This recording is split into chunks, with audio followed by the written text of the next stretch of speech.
그때의 바리새인과 서기관들이 예루살렘으로부터 예수께 나와 이르되 당신의 제자들이 어찌하여 장로들의 전통을 반하니까 광어올 때 손을 씻지 아니하느냐. 대답하여 이르시되 너희는 어찌하여 너희의 전통으로 하나님의 계명을 범하느냐.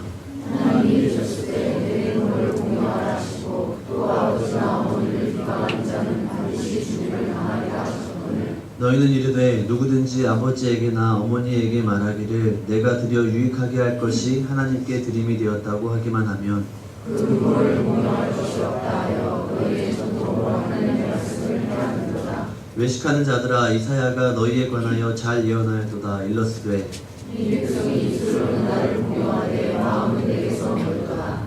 사람의 계명으로 교훈을 삼아 가르치니 나를 헛되이 경배하는도다 하였느니라 하시고 우리를 불러 이르시되 듣고 깨달으라. 읽겠습니다. 입으로 들어가는 것이 사람을 더럽게 하는 것이 아니라 입에서 나오는 것이 사람을 더럽게 하는 것입니다. 아멘. 예수님께서 여러 가지 이적을 행하시고 또 말씀을 가르치시고 하는 일 때문에 예수님을 따르는 사람들이 많아졌죠.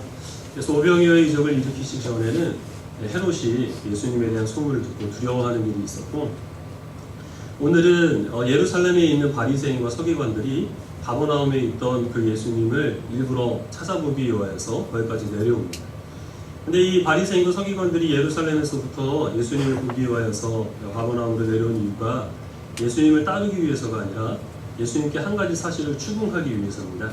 어떤 것이냐면 왜 당신의 제자들은 음식을 먹을 때 손을 씻지 않고 먹습니까? 라는 것입니다.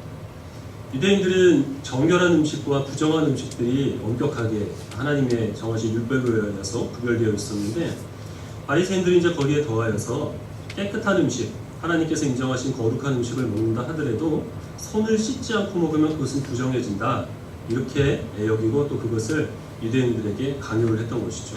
정결한 음식을 먹는다 하더라도 반드시 손을 씻고 먹으라.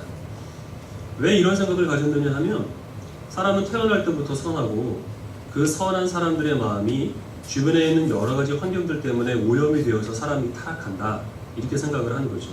그래서 하나님께서 율법을 주셔서 주변에 있는 부정한 것들로부터 유대인들을 보호하셨다는 겁니다.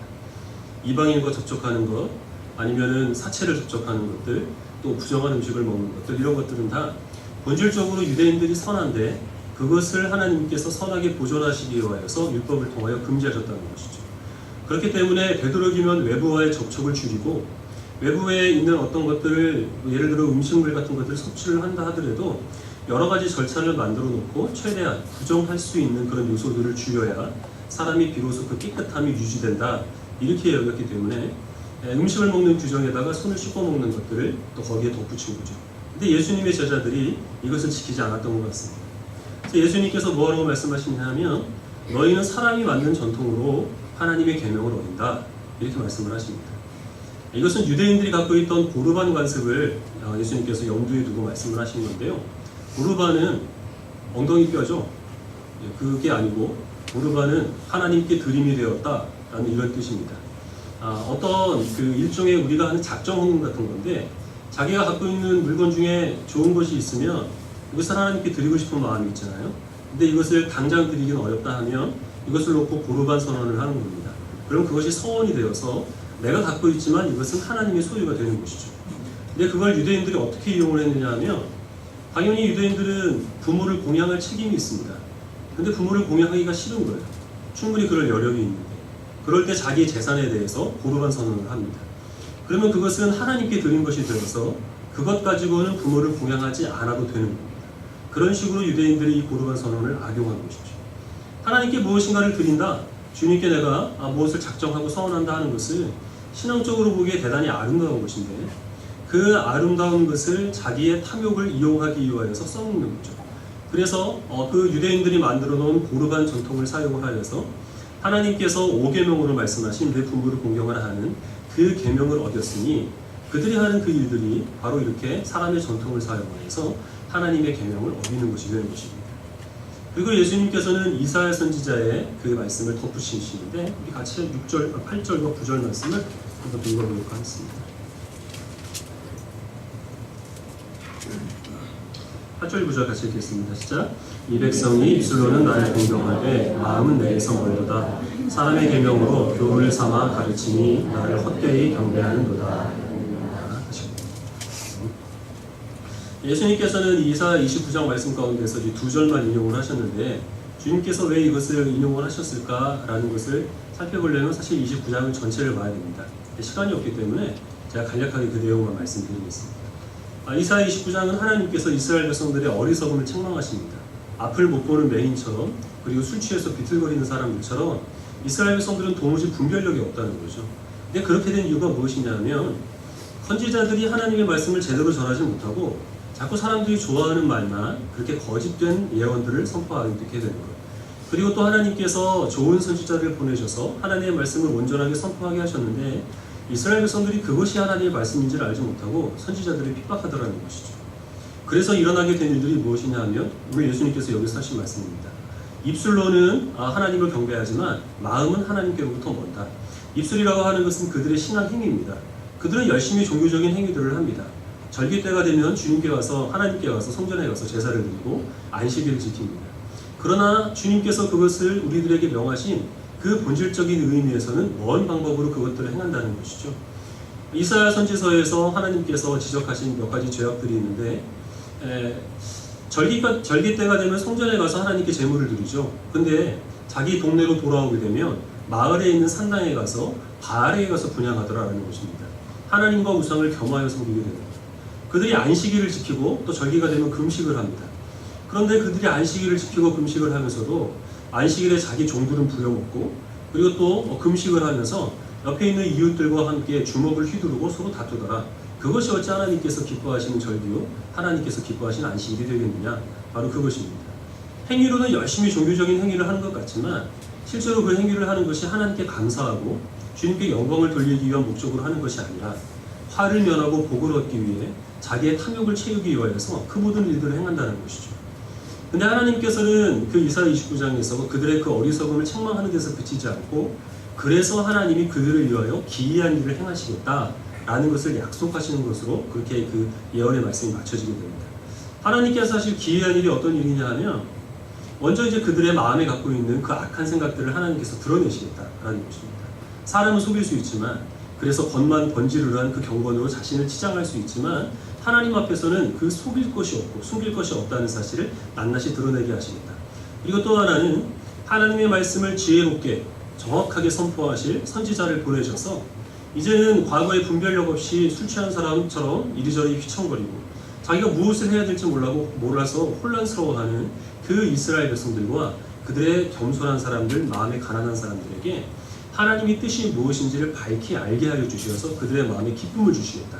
그들이 다시는 방황하지 않고 하나님의 뜻대로 그들이 행할 수 있도록 그들을 인도하시겠다라는 약속으로 그 예언의 말씀이 끝마치고 있습니다. 지금 예수님께서 그들의 마음에 있는 악한 생각들을 드러내셨죠. 지금 바리새인들이 예수님을 찾아온 이유가 무엇입니까? 하나님의 율법을 바로 세워서 그래서 이 예수님의 제자들을 올바른 길로 인도하기 위해서 그래서 온 것이 아니죠. 다른 사람들의 그 명성을 받고 있는 많은 사람들의 관심을 받고 있는 그 예수가 얼마나 불경건한 사람인지를 거기 있는 많은 사람들 앞에 증거하고 정죄하기 위하여서 그래서 예루살렘으로부터 일부러 가버나움까지 이 바리새인들이 힘들게 찾아온 겁니다.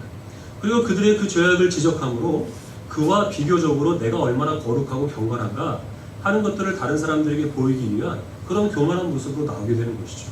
그들에서 예수님께서는 너희가 입으로는 하나님을 경배하지만 마음은 하나님께 멀다 라고 말씀하심으로 그들의 그 마음 가운데 있는 악한 계획들을 폭로하신 것입니다. 그리고 또 예수님께서는 하나님께서 약속하신 일들을 행하십니다. 하나님의 뜻이 무엇인지를 이스라엘 백성들에게 온전히 선포하게 하시는 것입니다. 하나님께서 이스라엘 백성들에게 율법을 주신 이유, 그들에게 절기를 지켜라, 제사를 드려라 라고 말씀하신 이유는 그들이 거룩하고 깨끗한데 외부로부터 오는 어떤 그 오염의 위험으로부터 그들을 막기 위하여서 율법을 주신 것이 아니라는 겁니다. 예수님께서는 너희 입으로 들어가는 것이 너희를 더럽게 하는 것이 아니다. 너희 입으로 나오는 것이 너희를 더럽게 한다 라고 말씀하셨습니다. 제자들이 그것이 무슨 뜻이냐고 묻죠. 그래서 예수님께서 설명을 하시는데 조금 건너뛰어서 16절부터 20절까지 한 절씩 읽겠습니다. 없어요? 16절부터 PPT에는 없지만 성경에 있습니다. 16절 제가 먼저 읽겠습니다. 예수께서 이르시되 너희도 아직까지 깨달음이 없느냐?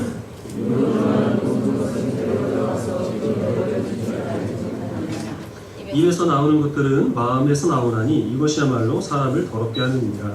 마음에서 나오는 것은 악한 생각과 살인과 간음과 음란과 독죄와 거짓말과 비방이니 읽겠습니다. 이런 것들이 사람을 더럽게 하는 것이요 씻지 않는 손으로 먹는 것은 사람을 더럽게 하지 못하느니라. 더러운 것은 사람이 아니라 세상에 있는 주변에 있는 그 오염된 것들이고 그것들로부터 지키는 것이 자신을 스스로 보호하는 것이 사람이 깨끗하게 되는 것이다. 이것이 유대인들의 생각이었다면 예수님께서 하시는 말씀은 주변에 있는 것들이 더러운 것이 아니라 사람이 더러운 것이다. 사람이 무엇인가를 접촉하고 또 무엇을 먹음으로써 더러워지는 게 아니라 원래 사람의 마음이 부패하여서 썩을 대로 썩어 있다 라는 것을 주님께서 말씀하시는 것입니다. 사람의 입에서 나온다고 하는 것은 물론 이제 언행을 통하여서 마음이 표현되는데 말만 의미하는 것이 아니죠. 사람들이 갖고 있는 탐욕스러운 마음들, 교만한 마음들, 어떤 음란한 생각들, 그런 것들은 다른 외부와 접촉을 하면서 사람이 갖게 되는 것이 아니라 본질적으로 사람이 태어나면서부터 타고난 성향이기 때문에 그것이 더러운 것이고 그것을 깨끗하게 하시기 위하여서 하나님께서는 율법을 주셨다는 것이죠. 율법을 통하여서 이스라엘 백성들이 갖게 되는 것은 무엇이냐 하면 세상에 있는 모든 것들이 다 깨끗한 게 아니라 더러운 것이 있고 부정한 것이 있다는 것입니다. 그것조차 알지 못했던 그것이 이제 그때 당시에 살았던 사람들이기 때문에 깨끗하고 더러운 것이 있다는 사실을 알게 하시기 위하여서 하나님께서 율법을 주신 거죠. 그런데 레위기를 공부하신 분들은 잘 아시겠지만 그 무엇이 더럽냐, 무엇이 깨끗하냐 하는 것들을 하나님께서 율법을 통하여 이제 길게 설명을 하신 다음에 무엇을 말씀하시냐 하면 속죄를 말씀을 하십니다. 1년에 하루 날을 정하여서 그날에는 이스라엘 백성들의 모든 죄를 다 용서받아야 될 그 제사를 드리라는 것이죠. 그래서 송아지 2마리를 잡고 한 마리는 피를 흘려 하나님께 제물로 드리고 또 한 마리는 제사장이 안수하죠. 그 안수의 의미는 이스라엘 백성들의 모든 죄가 이제 이 송아지에게 옮겨갔다라는 것입니다. 그리고 그것을 광야로 내보내서 죽게 합니다. 그래서 죄악으로부터 이스라엘 백성들이 분리됐다는 것을 모든 이스라엘 백성들이 이 거룩하고 정결하게 되는 율법을 아무리 열심히 지켰다고 하더라도 또 아무리 이 속죄 제사를 작년에 거대하게 치렀다 하더라도 매년 치러야만 하는 것이죠. 그 이유가 무엇이냐면 사람의 더러움은 마음 가운데 있는 것이고 그 더러움을 해결하기 위하여서는 희생의 피를 흘려야만, 즉 죽어야만 그 죄를 용서받고 사람이 깨끗해질 수 있다라는 것을 하나님께서는 구약에서 이미 그들에게 말씀을 하신 것입니다. 예레미야 선지자가 그래서 그렇게 선포를 하죠. 만물보다 심히 부패한 것이 사람의 마음인데 사람들은 그 마음을 쉽게 헤아리지 못한다라는 것입니다. 그래서 예수님께서 모든 것이 이 부패했고 사람이 깨끗하다라는 것이 아니라 사람이 부패했으며 이 부패한 심령을 깨끗하게 하시기 위하여서 하나님이 율법을 주셨다. 그리고 하나님께서 이스라엘 백성들을 택하여 주셨다라는 것을 보여주기 위하여서 이 말씀을 선포하시고 그 다음에 행하신 일이 십자가에서 우리를 위하여 죽으신 것이죠. 십자가에서 우리를 위하여서 피를 흘려주심으로 그 희생에 예수님의 보혈의 능력이 있어야, 그 공로가 있어야만 우리가 하나님의 백성으로 깨끗하고 정결하게 될 수 있다. 사람의 힘으로 사람이 스스로를 깨끗하게 할 수 없다라는 것을 보여주셨습니다. 그래서 하나님께서 약속하신 이 기이한 일이 지금 예수님께로부터 이루어지고 있고 또 십자가에서 이 일을 주님께서는 완성하시게 될 겁니다. 이스라엘 백성들이 부름받고 그들이 율법을 받고 율법을 지키기 위해서 애쓰고 하는 그 모든 일들은 다 그들의 더러운 심령과 또한 그들의 부패한 마음들을 정결하게 하기 위하여서 하나님께서 그들에게 요구하신 것이고 그들을 불러주신 것이죠. 그리고 우리들이 그리스도인이 되어서 지금 하나님의 백성으로 살아가고 있으며 오늘 이렇게 예배를 드리는 그 이유가 무엇이겠습니까? 신앙생활을 하다 보면 우리가 세상에서 영향력 있는 자리에 오르게 되어서 사회에 우리가 선한 영향력을 미치거나 다른 사람들에게 감화를 주는 일들이 일어나죠. 근데 그것을 위하여 하나님께서 우리를 불러주신 우선적인 목적은 아닙니다. 그것은 신앙생활을 하다 보면 자연스럽게 우리의 삶 가운데서 맺어지는 결과이고 우리가 하나님의 백성으로 부름받고 또 이렇게 예배를 드리는 가장 우선적인 목적은 우리의 마음이 깨끗해지기 위해서입니다. 우리가 달라지기 위해서죠. 그것을 위하여서 우리들은 더욱더 경건생활에 그리고 하나님의 말씀에 순종하기 힘써야 하는 것이죠. 신학대학원에 들어가면 처음 1년 동안은 의무적으로 기숙사 생활을 해야 됩니다.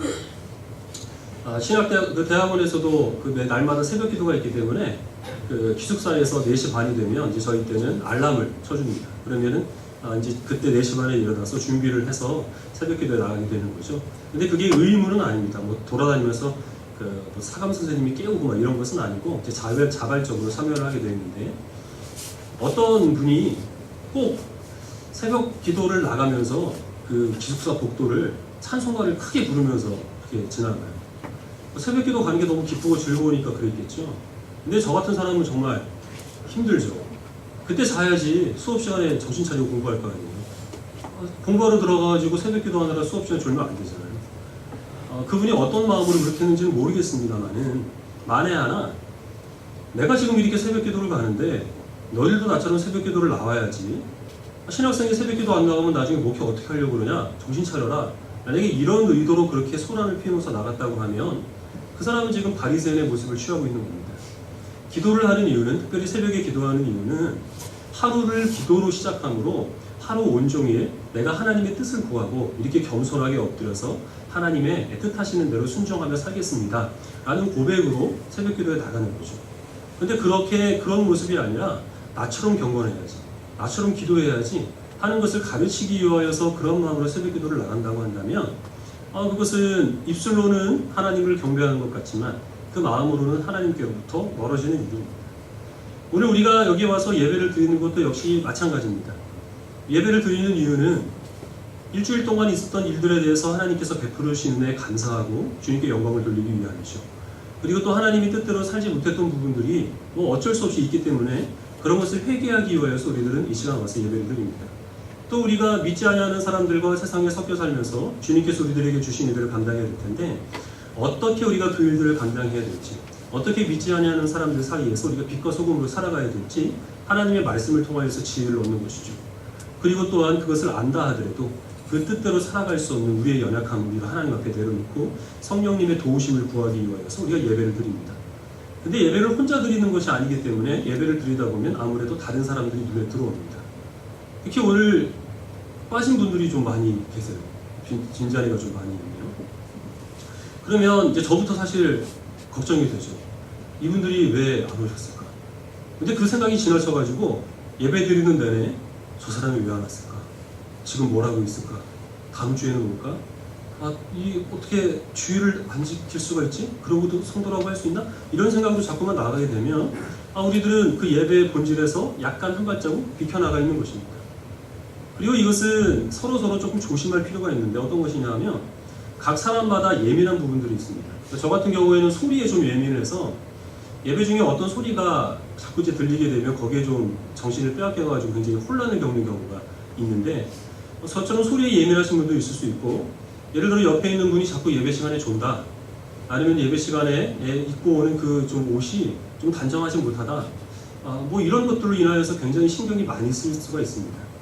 근데 그렇기 때문에 어떻게 저런 꼴로 예배를 드리냐 하는 식으로 이제 그를 정죄하는 쪽으로 자꾸 나가게 되고, 그래서 도무지 예배에 집중을 못하게 되면 우리들은 바리새인의 그 어떤 길에 우리 한 걸음 내딛는 것이 될 수 있다는 것이죠. 근데 이것은 조금 자유롭게 예배를 드리시는 분들도 조심해야 될 부분입니다. 특히 우리 학생들이나 청년들 같은 경우에는 거의 이제 주변 사람들 생각을 잘 안 하죠. 내 몸 가지고 내가 여기에 와서 내 마음대로 하는데 누가 나를 간섭하랴. 이것이 주로 이제 젊은 사람들이 많이 갖고 있는 자유로운 생각입니다. 근데 나는 내 뜻대로 자유롭게 행동을 하지만 혹시 그것이 누군가를 걸려 넘어지게 해서 바리새인으로 타락시킨다면 그것도 하나님께서 기뻐하실 일이 아니고 그 또한 그가 책임져야 될 일입니다. 그래서 우리들은 예배를 드릴 때 나와 하나님과의 관계를 먼저 생각을 해야 되겠죠. 여러분 각자가 생각하시기에 세상에 있는 가장 귀한 분을 지금 맞이하기 위해서 우리가 온 것인데, 그에 합당한 몸가짐이나 마음가짐이 되어 있는지 스스로 돌아봐야 되겠죠. 그리고 또한 그렇게 예배를 드리는 자신의 모습이 다른 사람들에게 방해가 되지 않도록 조심해야 될 필요가 있습니다. 서로 배려를 해야 되는 것이죠. 예배뿐만 아니라 모든 것이 다 그렇습니다. 우리가 전도를 하고 우리가 하나님 앞에 헌신하고 봉사하고 그리스도인으로 살아가기 위하여서 거룩하고 정결하게 살기 위한 모든 그 수고들은 다 우리를 통하여서 세상을 뒤집어 엎거나 아니면 나 때문에 다른 사람들을 송두리째 바꿔버리는 그것을 하나님께서 우리들에게 이루시기 위하여서 이것들을 요구하시는 것이 아니라는 사실을 우리는 알아야 됩니다. 나는 여전히 더럽고 나는 여전히 연약하여서 나를 깨끗하게 하시고 나를 온전케 하시기 위하여서 하나님께서는 나에게 봉사도 하게 하시고 때로는 전도할 수 있는 하고자 하는 그런 열정도 허락하시고 헌금을 하고자 하는 그런 마음도 허락하신다라는 것을 기억하고 그 일들을 행해야 되는 것이죠. 이것을 알지 못하니까 어떤 일들이 일어나느냐 하면 전도하면서 싸웁니다. 조직 폭력배들이 나와바리 서로 점령하는 것처럼 네 구역, 내 구역해서 그 전도로 하고는 선하고 아름다운 일들을 하면서 서로 갈등을 일으키게 되죠. 교회에서 봉사하면서 시험에 드는 일들도 있고 그런 일들이 점점 사람이 많을수록 이제 많이 모이는 교회일수록 많이 일어나는 것을 우리가 보게 됩니다. 주님께서 우리들에게 요구하시니 본질적인 그 원인이 무엇이고 근본적으로 우리가 고쳐야 될 것이 무엇인가 하는 부분에 대한 경각심이 없으면 우리들은 항상 이런 부분에 걸려 넘어질 수밖에 없다는 것이죠. 우리 말씀을 한 구절도 보겠습니다. 빌립보서 2장입니다. 1절부터 4절까지 말씀입니다.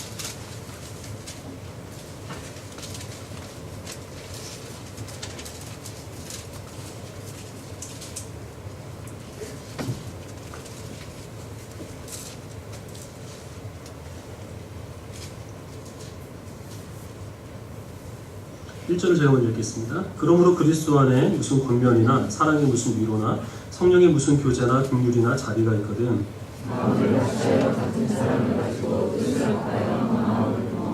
아무리든지 다툼이나 허용으로 하지 말고 오직 겸손한 마음으로 각각 자기보다 남을 낫게 여기고 각각 자기의 일을 돌볼 뿐더러 또한 각각 다른 사람들의 일을 돌보아 나의 기쁨을 충만하게 하라. 우리가 전에도 많이 봤던 말씀이어서 여러분 익숙한 말씀이실 텐데 우리 그리스도인이 살면서 가져야 될 그 마음이 어떤 마음이냐? 바로 예수님의 마음이라 하는 것입니다. 다툼이나 허영들 이런 것들이 우리 마음 가운데서 온전히 제거가 되어야 되고 그리고 다른 사람을 나보다 더 낮게 여기는 마음이 우리는 항상 있어야 됩니다. 그래서 겸손하게 섬기는 모습으로 그렇게 살아가는 것. 그리고 그 뒤에 있는 말씀들을 쭉 보면 그것이 바로 예수 그리스도의 마음이라 라고 그렇게 우리들에게 주님의 마음을 품고 살아가기를 권면합니다. 근데 어떨 때 이런 예수 그리스도의 마음이 필요하냐? 특히 1절에 있는 그 말씀, 2절에 있는 말씀들을 보면 권면할 때 권면이라고 하는 것은 우리가 신앙생활을 하면서 필요한 부분이죠.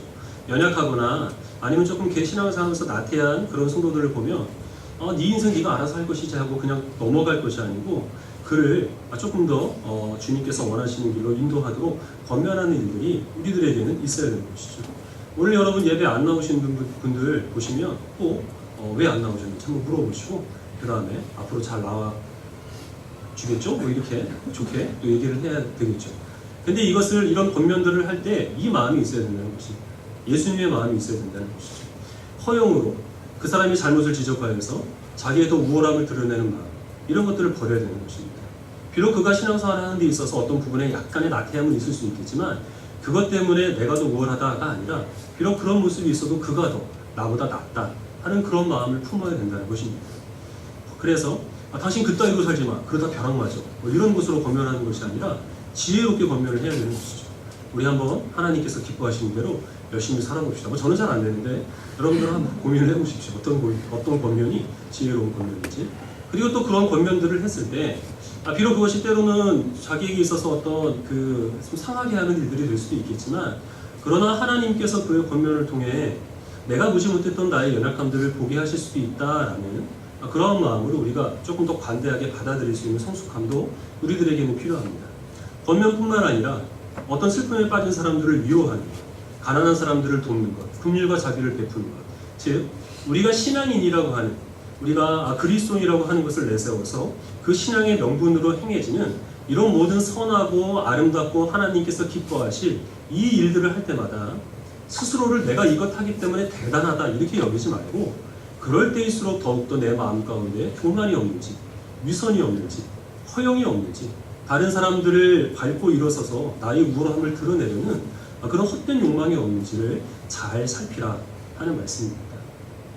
이 뜻대로 우리가 주일에 열심히 그리고 또 성실하게 행하면서도 동시에 그리스도 예수의 마음을 품고 행하는 일들이 있어야 되겠습니다. 이것들이 우리가 내가 이제부터 겸손하자, 내가 이제부터 지혜롭자 해서 되는 일 결코 아니죠. 이것을 목적으로 하여서 성령님의 도우심을 구할 때 우리가 비로소 이런 주님께서 주시는 마음을 품고 하나님께서 우리들에게 부탁하신 여러 가지 일들을 좋은 일들을 선한 마음으로 행할 수 있게 될 줄 압니다.